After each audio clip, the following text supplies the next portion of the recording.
मनोज राजन त्रिपाठी, थोड़ा मैं बाकी राजनीतिक मेहमानों के पास जाऊं। मायावती का यकायक ये सक्रिय होना और ब्राह्मणों को आउटरीच करना, ये ब्राह्मण कार्ड खेलना, इसके मायने क्या है?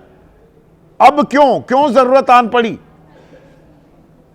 अगर आप गौर करें तो लोकसभा चुनाव के बाद और पिछले करीबन 6-7 महीनों से मायावती अचानक तेजी से उभर कर फिर सामने आई है। उन्होंने लखनऊ में एक बड़ी रैली भी की है और उन्होंने तमाम सारी बैठकें की, तमाम कोऑर्डिनेटर्स की बैठक की।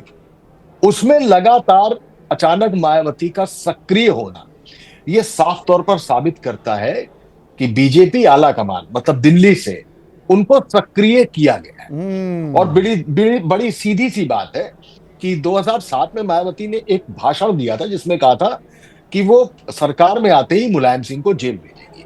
उस वक्त तक निठारी हो चुका था, मेरठ का कविता कांड हो चुका था और इलाहाबाद में मदरसा कांड हो चुका था। और उस समय अमिताभ बच्चन एक स्लोगन देते थे कि उत्तर प्रदेश में है दम क्योंकि जुर्म यहां है कम।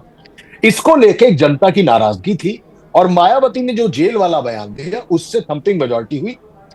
सबसे बड़ी बात है कि ब्राह्मण और दलितों को मिलाने में जो केमिकल और मेटल का प्रयोग किया वो सफल साबित हुआ। अब मायावती फिर एक बार सक्रिय इसलिए हो रही है कि अगर हमसे कोई वर्ग नाराज है और खासकर ब्राह्मण, तो ब्राह्मण की एक सिंपैथी जरूर जाती है। उनको दिखाई देता है कि तमाम मंत्री, ब्यूरोक्रेट्स, डीएम, एसएसपी जो मायावती के टाइम में थे उनमें ब्राह्मणों को बाकायदा एक हिस्सेदारी दी गई थी। उस चीज को लेकर मायावती फिर सक्रिय हो रही है क्योंकि पार्टी से ब्राह्मण संभल नहीं रहा।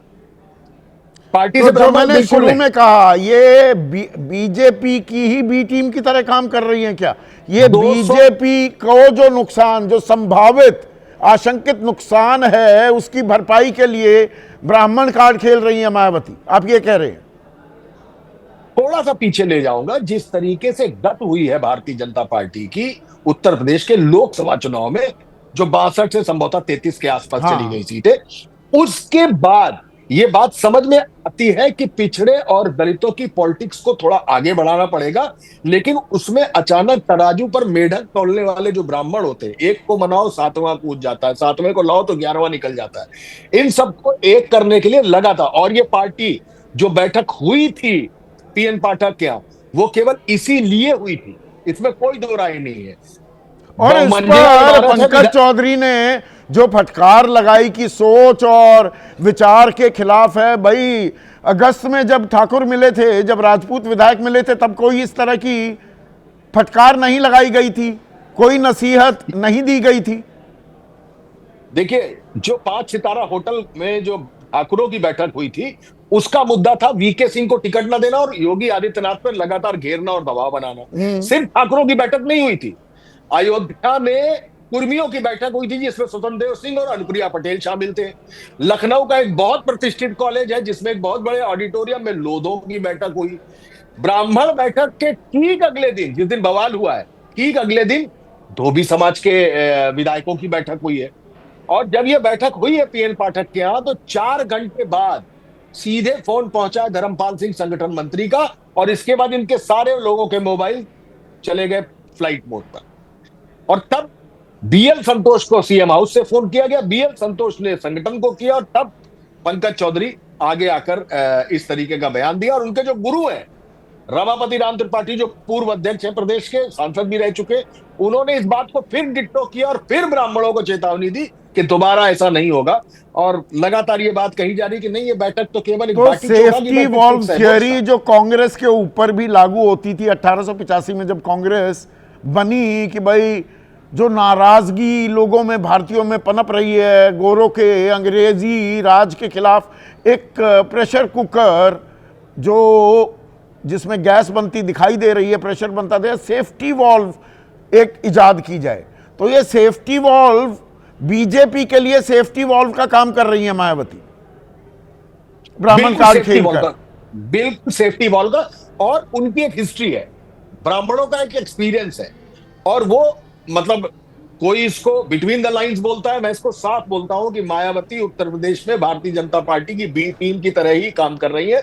जिस तरीके से लोकसभा चुनाव के गत होने के बाद वो सक्रिय हुई है, और जहां तक ब्राह्मण लीडरशिप की बात है, मुझे लगता है एनडी तिवारी के बाद ब्राह्मण लीडरशिप यूपी में कोई आई ही नहीं है। और उसके बाद एक कमलापत त्रिपाठी हुआ करते थे जो एक ब्राह्मणों के लीडर थे। सतीश चंद्र मिश्रा सिर्फ अपनी पार्टी के हैं, जो अभी हाल में जो विकास दुबे मारा गया था जिसने 8-9 पुलिस वाले मार दिए थे, उनको लेकर ब्राह्मणों का कार्ड वो खेल रहे थे। ये स्थिति है और मायावती सिर्फ एक सेफ्टी बॉल का काम कर रही है।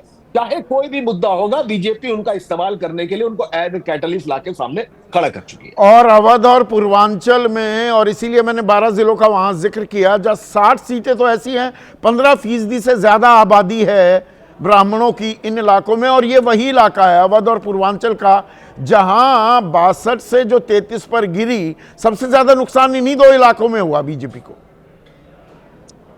जी बिल्कुल, सबसे ज्यादा नुकसान लगभग 160 सीटों के आसपास ऐसी आती है, लगभग 68 सीटें ऐसी आती है जिसमें ब्राह्मण पूरी तरह से प्रभावित है या आंशिक प्रभाव डालता है हार जीत के अंतर में। इसको समेटना बहुत जरूरी है। हाँ, एक बात जरूर देखने को मिली, जैसे जनेश्वर मिश्र थे, वो ब्राह्मण नेता नहीं थे लेकिन समाजवादी पार्टी का ब्राह्मण चेहरा थे। जैसे आजम खान एक मुस्लिम चेहरा समाजवादी पार्टी के थे, लेकिन उसके बाद से कोई ब्राह्मण चेहरा नहीं आता है। और ये ब्राह्मणों की जो 10% और जो आंकड़े बताते हैं करीबन 11% भी गिरते हैं यहाँ के ब्राह्मण वोट, उनको समेटने की एक कोशिश है।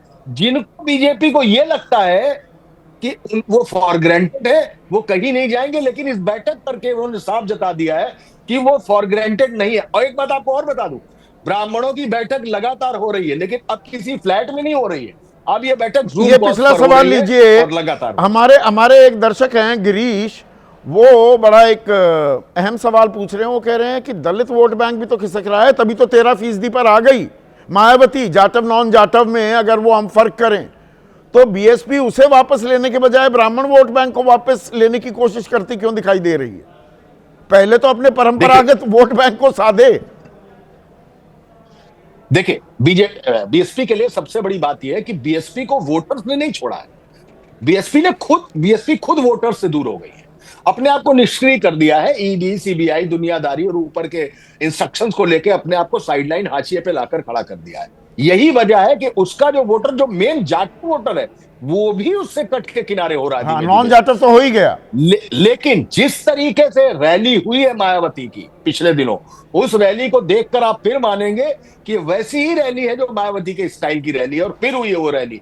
तो मायावती के नाम अनुपम जो मनोज राजन त्रिपाठी कह रहे हैं, अपना एनडीए और खास बीजेपी जहां नुकसान की आशंका जाहिर कर रही है, मायावती को उसकी भरपाई के लिए लगा दिया है क्या? देखिए संदीप जी, मैंने आपकी पूरी बात सुनी और मुझे जो इसमें समझ में आया कि मायावती जी स्वयं एक मैसेज ब्राह्मणों को दे रही हैं कि ब्राह्मण किसी के बहकावे में ना आए। और ये सत्य है कि ब्राह्मण ने हर बार हर दल पर विश्वास किया और अपना वोट दिया। मैं आपकी बात सुन रहा था, मुझे उसमें सुनाई भी दिया। और मुझे पता है, एक मैं आंकड़ा आपके सामने रखना चाहूँगा, उत्तर प्रदेश में ब्राह्मणों की आबादी 13.8% है। और जो आप सीट कह रहे थे उसमें नहीं, वो तो अलग अलग। देखिए, मैं एक सेकंड अनुपम, क्योंकि जातिगत जनगणना हुई नहीं, ये आंकड़े हम, ये कयास है, 8 से 10% मानकर चलते हैं हम।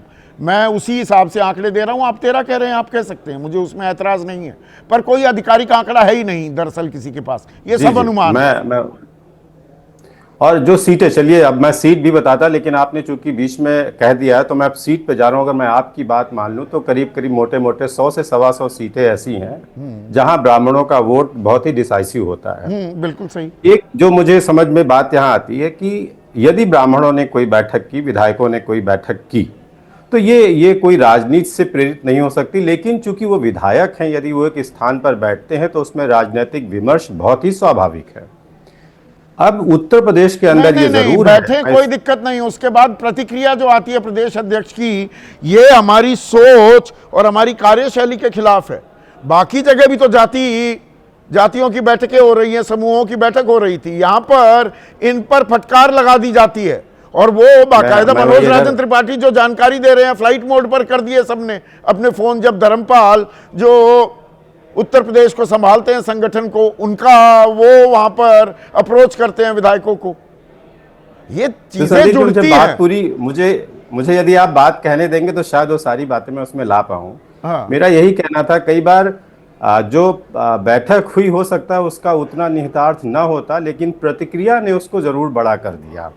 अब बात इस बात की आती है कि उत्तर प्रदेश की राजनीति जो है उसमें मुझे जितना लगता है कि ब्राह्मण सत्ता के लिए नहीं, भागीदारी और सम्मान के लिए उसमें छटपटाहट दिख रही, क्योंकि विगत कुछ दिनों में, कुछ महीनों में ऐसे कई बैठकें हुई जिसमें मैं सौभाग्य से ब्राह्मण कुल से हूं, तो मुझे जाने का अवसर मिला, जहां हमने ये बातें कुछ गौर की।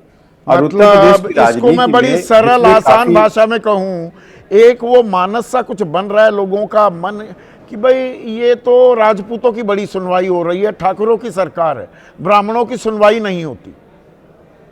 नहीं, मैं ऐसा नहीं कह रहा हूं। मुझे अगर आप ये, मैं संदीप जी, मेरी एक गुजारिश है आपसे, यदि मुझे आप सेंटेंस पूरा करने देंगे तो शायद मैं पूरी बात जल्दी कह पाऊं। जब आप मुझे बीच में रोकेंगे तो फिर रह जाएगी बात और हम कहीं और पहुंच जाएंगे। हाँ। मैं अभी, जैसे आपने शुरुआत की मायावती जी की बात से, तो मैं वही जवाब दे रहा था कि ब्राह्मणों की उपयोगिता को उत्तर प्रदेश में कोई नकार नहीं सकता है। ये वही मायावती जी हैं, वही बहुजन समाज पार्टी है जिन्होंने तिलक तराजू और तलवार, इनको मारो जूते चार जैसे स्लोगन्स दिए गए थे। ब्राह्मणों की उपयोगिता पता चलती है तो ब्राह्मण शंख बजाएगा, हाथी दिल्ली जाएगा हो गया। उसके बाद में हर राजनीतिक दल को ये समझ में आ गया कि ब्राह्मणों की उत्तर प्रदेश के अंदर क्या हैसियत है।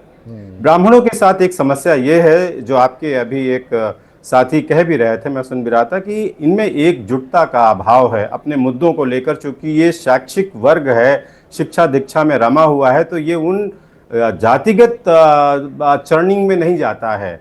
ब्राह्मणों को अगर एकीकृत करना है और उत्तर प्रदेश की राजनीति में उनका योगदान चाहिए तो वो विषय पर जाएंगे, मुद्दों पे जाएंगे। सुरेश शिक्षा पे मीणा जाएंगे, हैं हमारे दर्शक, राजस्थान वासी हैं, अनुपम, वो कह रहे हैं क्या बीएसपी का ब्राह्मण प्रेम भी बीजेपी का प्लान है?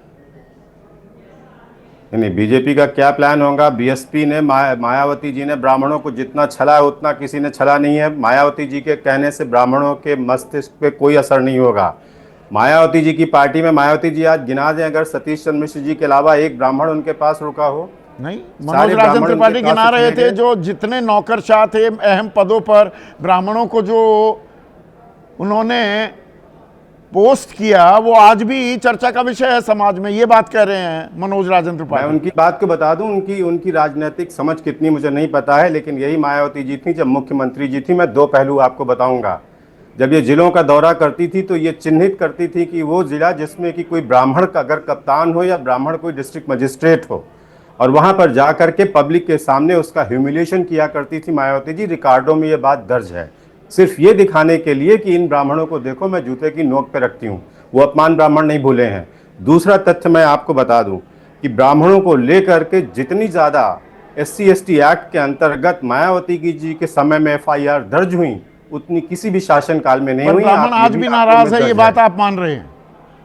जी, ब्राह्मण आज भी नाराज है, आज भी ऐसा नहीं है कि वो बहुत खुश है। बहुजन समाज पार्टी तो इसकी ब्राह्मणों नहीं की नहीं, बात ही नहीं अब कर बहुजन सकती समाज पार्टी थोड़ा है, बीजेपी का राज है ना। अभी बीजेपी के मैं राज में BJP ब्राह्मण को मैं लगता है उसे BJP मान पे आ सम्मान मिल रहा है। मैंने आपसे क्या कहा कि ब्राह्मणों की कोई नाराजगी नहीं, लेकिन अपनी भागीदारी और सम्मान को लेकर के यदि आप कह रहे हैं उन्होंने कोई ऐसी बैठक की, तो इसमें कोई भागीदारी गलत और नहीं है। सम्मान ब्राह्मण को बैठ लेकर सकते हैं, बात एकत्र वही हो है, वो सकते हैं। कान ऐसे पकड़िए या घुमाकर पकड़िए।